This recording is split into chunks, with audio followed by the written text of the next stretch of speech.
अप्रैल 2020, Kupwara, Jammu Kashmir. 4 para special forces के 6 commando helicopter से air drop होते हैं। वे चुपचाप बड़ी सटीकता से आगे बढ़ते हैं और घुसपैठियों के निशान खोजते हैं। ये घुसपैठिए भारी हथियारों से लैस और वेल ट्रेंड हैं, जो कि पिछले कुछ दिनों से सुरक्षा बलों के साथ 2 बार कांटेक्ट होने के बावजूद भागने में कामयाब रहे। आगे बढ़ते हुए टीम कमांडर सूबेदार संजीव कुमार फुसफुसाते हुए कहते हैं, सतर्क रहो, ताज़े पैरों के निशान मिल रहे हैं, दुश्मन पास में ही होंगे। टीम टैक्टिकल मूवमेंट करते हुए आतंकवादियों के छोड़े गए पैरों के निशान का पीछा करती हुई एक रिज की तरफ बढ़ती है। जैसे जैसे वे आगे बढ़ते हैं, वे एक कॉर्निस पर पहुंचते हैं, जो बर्फ से ढकी एक खड़ी चट्टान होती है। दरअसल कॉर्निस एक ऐसी बर्फीली चट्टान होती है जो ढलान के ऊपर लटकती रहती है और भारी बर्फ के कारण काफी अनस्टेबल होती है।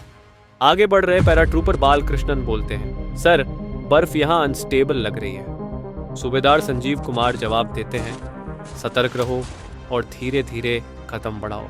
तभी जोरदार आवाज के साथ कॉर्निस अचानक नीचे ताश की तरह ढह जाती है। पैराट्रूपर बालकृष्णन और छत्रपाल सिंह लगभग 150 फीट नाले से लगते गहरे गड्ढे में गिर जाते हैं। इस बात से अनजान की ठीक उसी जगह आतंकवादी छिपे हुए हैं। आतंकवादी चौंक जाते हैं और अचानक बिल्कुल करीब से महज कुछ फीट की दूरी से गोलीबारी शुरू कर देते हैं। घायल पैराट्रूपर बालकृष्णन तुरंत चिल्लाते हैं, दुश्मन यहीं पर हैं।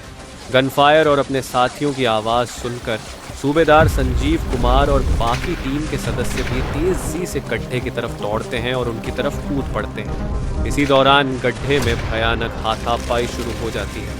आतंकी बेहतरीन पोजीशन में हथियारों के साथ पहले से मौजूद थे।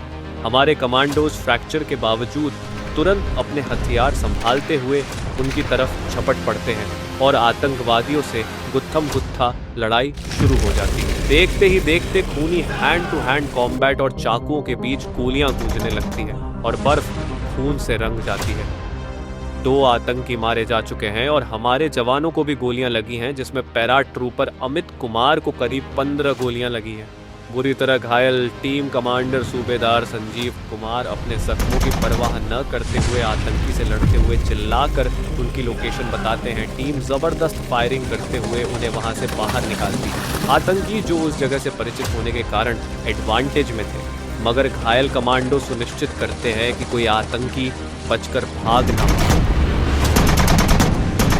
टीम टैक्टिकली आगे बढ़ते हुए आतंकवादियों को खोज कर नष्ट करना शुरू करती है।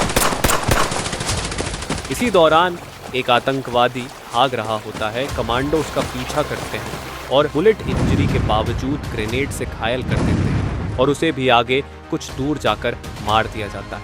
5 आतंकवादी मारे जाते हैं, लेकिन यह जीत भारी कीमत पर आई है। बुरी तरह जख्मी सूबेदार संजीव कुमार, हवलदार देवेंद्र सिंह, पैराट्रूपर बालकृष्णन, पैराट्रूपर अमित कुमार और पैराट्रूपर छत्रपाल सिंह ने राष्ट्र के लिए सर्वोच्च बलिदान दिया।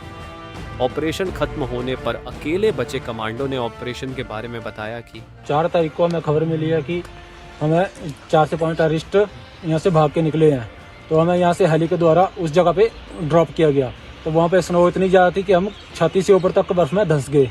तो वहाँ से निकलने में लगभग हमें आधा घंटा लग गया। आधे घंटे तक हमें अपना वहाँ से निकल करके अपना सामान चेक करके फिर उनका ट्रैक फॉलो किया। जब हमें उनका ट्रैक मिला तो उसको ट्रैक फॉलो करते करते हमें 4 से 5 घंटे लग गए। वहाँ जहाँ पे जाके हमें उनके टेरिटरी साइड मिले, तो वहाँ से हमें और भी टैक्टिकली मूवमेंट शुरू हो गई हमारी। उसके बाद थोड़े से आगे जाकर के हमें स्पॉट हुए, तो वहाँ पे हमें जो टेररिस्ट दिखाई दिए उनके ऊपर हमने M0 फायर किया। तो वहाँ पे बहुत ही गहरा नाला था, तो वो टेररिस्ट उस नाले में कूद गए। तो जैसे हम आगे उनको चेक करने के लिए गए, वहाँ पे हमें लग रहे थे। तो उस जगह पे 2 कॉर्नर बनते हैं, 2 पहाड़ियाँ। तो एक साइड में हमारा स्क्वाड, एक साइड में सुबह संजीव साहब का स्क्वाड हो गया। तो हम बैठ रहे थे, तो उसी टाइम क्या हुआ, स्लाइड हुई और संजीव साहब के स्क्वाड के 2 बंदे नीचे गिर गए। तो उनको बचाने के लिए संजीव साहब के साथ में करके और नीचे टेररिस्ट के साथ मुठभेड़ हो गई। तो उनकी बहुत ही ज़्यादा फाइट हुई और आपस में वो बहुत ज़्यादा गुत्थम-गुत्था की लड़ाई हो गई। तो सुबह संजीव साहब ने एक टेररिस्ट को बुरी तरह से पकड़ लिया और चिल्ला रहे थे। और थोड़ी देर में उनके बड्डी जो है वो भी उनको बचाने के लिए आगे चले गए, जब तक उनको पता नहीं थी कि टेररिस्ट मर गए हैं, बचे हुए हैं। तो उसमें कुछ एक टेररिस्ट छुपे हुए थे। तो जैसे वो नीचे उनको बचाने के लिए गए, तो टेररिस्ट ने उनके ऊपर भी फायर कर दिया। उन्होंने अपनी जान की परवाह किए बिना उन दोनों टेररिस्टों को ही मार गिराया। जब सुबह हमने उनको देखा तो उसमें सूबेदार संजीव साहब जो है एक टेररिस्ट के साथ चिपके हुए थे।